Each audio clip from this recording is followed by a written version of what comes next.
श्री राधे। श्री राधा जी का जिक्र भागवत में क्यों नहीं है? भागवत में सुखदेव जी ने राधा जी का नाम नहीं लिया है, पर क्या भागवत में सचमुच राधा जी नहीं है? एक संत राधा जी का नाम भागवत में नहीं होने के पीछे इतना सुंदर कारण देख रहे हैं कि पूरा भागवत राधामय हो जाएगा। राधा जी का नाम भागवत में न होने का भाव सुंदर चित्रण है। विद्वान और पंडित लोग कहते हैं, जिस समाधि भाषा में भागवत लिखी गई और जब राधा जी का प्रवेश हुआ तो व्यास जी इतने डूब गए कि राधा चरित लिख ही नहीं सके। सच तो यह है कि ये जो पहले श्लोक में वंदना की गई, इसमें श्री कृष्णाय में श्री का अर्थ है राधा जी का नाम। सुखदेव जी पूर्व जन्म में राधा जी के निकुंज के सुख थे। निकुंज में गोपियों के साथ परमात्मा क्रीड़ा करते थे। सुखदेव जी सारे दिन श्री राधे राधे कहते थे। यह सुनकर श्री राधे ने हाथ उठाकर तोते को अपनी ओर बुलाया। तोता आया और राधा जी के चरणों की वंदना करने लगा। राधा जी ने उसे उठाकर अपने हाथ में ले लिया। प्रसन्न तोता फिर से श्री राधे बोलने लगा।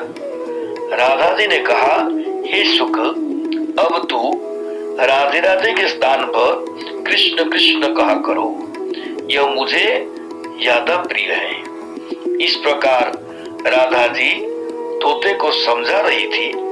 उसी समय श्री कृष्ण वहां आ जाते हैं। राधा जी ने उनसे कहा कि ये तोता कितना मधुर बोलता है। ऐसा कहते हुए सुख को ठाकुर जी के हाथ में दे दिया। राधा जी के द्वारा राधा नाम रटने वाले सुख को सीधे भगवान की कृपा छांव प्राप्त हो गई। वो उनके हाथ में पहुंचकर धन्यभाग हुआ। इस प्रकार श्री राधा जी ने सुखदेव जी का ब्रह्म के साथ प्रत्यक्ष संबंध कराया। जो ब्रह्म के साथ संबंध कराए वही तो सद्गुरु होता है। इसीलिए सुखदेव जी की सद्गुरु श्री राधा जी हैं और सद्गुरु होने के कारण भागवत में राधा जी का नाम नहीं लिया। सुखदेव जी ने अपने मुख से राधा अर्थात अपने गुरु का नाम नहीं लिया। राधा जी का नाम भागवत में न आने का दूसरा एक और कारण भी है। जब सुखदेव जी राधा शब्द का चिंतन कर लेते तो वे उसी पल राधा जी के भक्ति भाव में डूब जाते।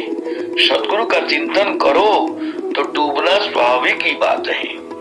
सुखदेव जी श्री राधा जी की भक्ति में डूबते थे तो कई दिनों तक उस भाव से बाहर ही नहीं आ पाते थे।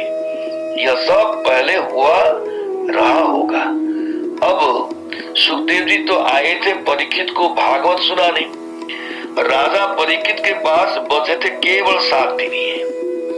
7वें दिन उन्हें तक्षक डसने वाला था। फिर यदि राधा नाम स्वर्ण में सुखदेव जी डूब जाते तो भागवत कथा पूरी कैसी होती। इसीलिए भी राधा जी का नाम भागवत में नहीं आया। जब राधा जी से श्री कृष्ण ने पूछा कि इस साहित्य में तुम्हारी क्या भूमिका होगी, तो राधा जी ने कहा, मुझे कोई भूमिका नहीं चाहिए, मैं तो आपके पीछे हूं जी।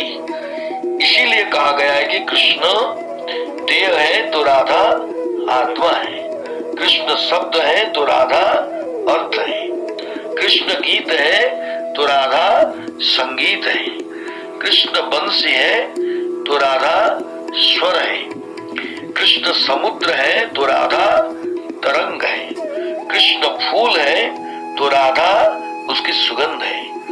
इसलिए राधा जी इस लीला कथा में शब्द रूप में अदृश्य रही है, शब्द रूप में अदृश्य रही, अर्थात उनका नाम शब्दों में न दर्ज हुआ, परंतु वही इसकी आत्मा है।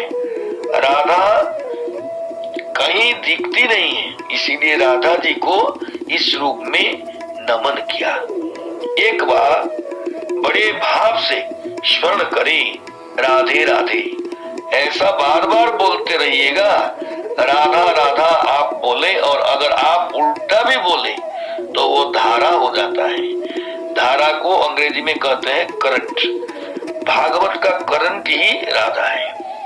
आपके भीतर संसार भाव जाग जाए, वो राधा है।